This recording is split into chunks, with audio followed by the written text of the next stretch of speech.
ইরানের হামলা বন্ধ এবং আঞ্চলিক উত্তেজনা কমানোর লক্ষ্যে সংযুক্ত আরব আমিরাত ইরানকে বিপুল অঙ্কের অর্থ দিতে সম্মত হয়েছে বলে জানিয়েছে রয়টার্স।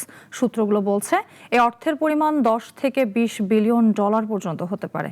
তবে অর্থের উৎস এবং চূড়ান্ত শর্ত নিয়ে এখনও স্পষ্ট তথ্য পাওয়া যায়নি, যদিও খবরটি সরাসরি অস্বীকার করেছে আবুধাবি। মধ্যপ্রাচ্য যুদ্ধ নিয়ে ইরানের প্রতিদিনই আসছে নতুন নতুন তথ্য। এবার রয়টার্সের এক প্রতিবেদনে বলা হয়েছে, সংযুক্ত আরব আমিরাত ইরানকে 10 থেকে 20 বিলিয়ন ডলার পর্যন্ত অর্থ দিতে সক্ষম হয়েছে। সংশ্লিষ্ট সূত্রগুলোর দাবি, ইরানের হামলা বন্ধ এবং আঞ্চলিক স্থিতিশীলতা ফেরানোর লক্ষ্যে এই উদ্যোগ নেওয়া হয়েছে। দুটি আঞ্চলিক সূত্র জানিয়েছে 10 বিলিয়ন ডলার ছাড়ের বিষয়ে সমঝোতা হয়েছে এবং এর মধ্যে 3 বিলিয়ন ডলারের বেশি অর্থ ইতোমধ্যে দেওয়া হয়েছে।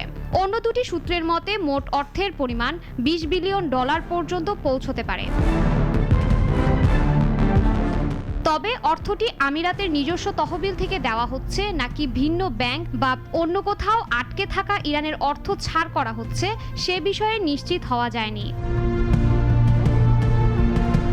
এ বিষয়ে আমিরাতের এক কর্মকর্তা বলেছেন, অঞ্চল জুড়ে উত্তেজনা কমানো এবং দীর্ঘমেয়াদী শান্তি ও স্থিতিশীলতা নিশ্চিত করাই তাদের পররাষ্ট্রনীতির অন্যতম লক্ষ্য। তিনি জানান, সংঘাত কমাতে যুক্তরাষ্ট্রের উদ্যোগ সহ সব ধরনের শান্তিপূর্ণ প্রচেষ্টাকে সমর্থন করে আমিরাত। সূত্রগুলোর দাবি, এই সমঝোতার ফলে ইরান যুদ্ধজনিত ক্ষয়ক্ষতির ক্ষতিপূরণ পাওয়ার দাবি করতে পারবে। একই সঙ্গে যুক্তরাষ্ট্র বলতে পারবে যে তারা সরাসরি কোনো অর্থ দেয়নি। আরও জানা গেছে, অর্থ ছাড়ের বিনিময়ে ইরান আমিরাতের উপর ক্ষেপণাস্ত্র ও ড্রোন হামলা বন্ধ করবে। পাশাপাশি দুই দেশের মধ্যে গোয়েন্দা তথ্য বিনিময়, অর্থনৈতিক সহযোগিতা এবং দ্বিপক্ষীয় সম্পর্ক পুনর্গঠনের পথও উন্মুক্ত হতে পারে। শাশ্বতী সরকার, নাগরিক।